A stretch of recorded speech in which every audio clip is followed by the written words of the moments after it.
It feels weird to say, my passion is the study of suicide. Wouldn't that be great if we lived in a society where we were able to talk about suicide and not see it in this stigmatizing way?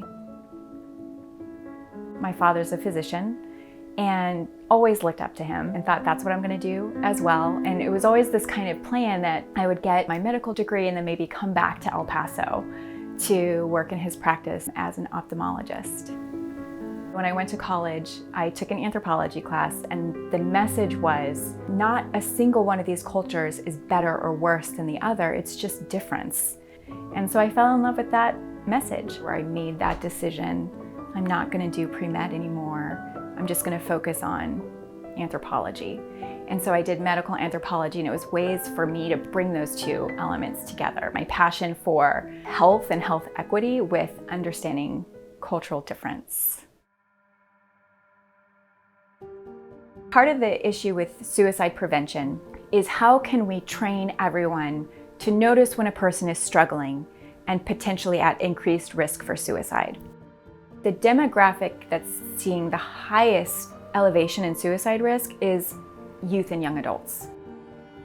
I became really interested in what would the warning signs look like for an adolescent girl of color? The idea is that we want to elicit from them the ways in which they name, identify, and experience the problem. There are these body maps, an outline of the body, where they can stop and think and visualize what that experience was like in the 24 hours preceding their suicide attempt in terms of what was going on in their mind, their body, socially, and even spiritually. It lets the participant tell their own story and their own experience.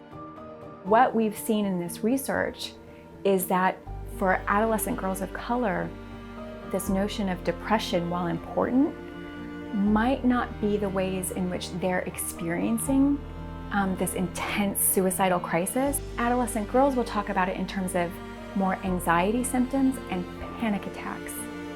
Wouldn't that be great to think about the different ways in which we might talk about warning signs for suicide? How can my research contribute to destigmatizing suicide? Because it's such a scary word for people. If I see a student struggling, I'm going to say, I see that you're really stressed right now and there's a lot going on in your life. If it's okay, I'd like to ask you just a couple of questions. Are you having any thoughts about suicide? Even if students don't, they're like, wow, thanks for caring about me. And then if they do, I'm able to kind of get the next step. It's so good to see you all. I was catching up with people about spring breaks, and some plans changed and some were awesome and some people were recovering, so it's really good to see you. What excites me about teaching? Everything.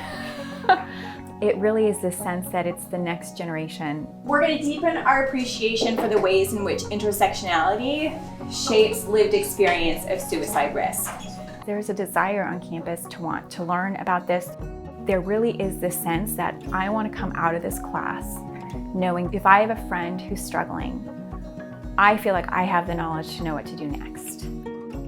If I really want to make any difference in stigma surrounding suicide risk and suicide prevention, this is the group that I need to be engaged with.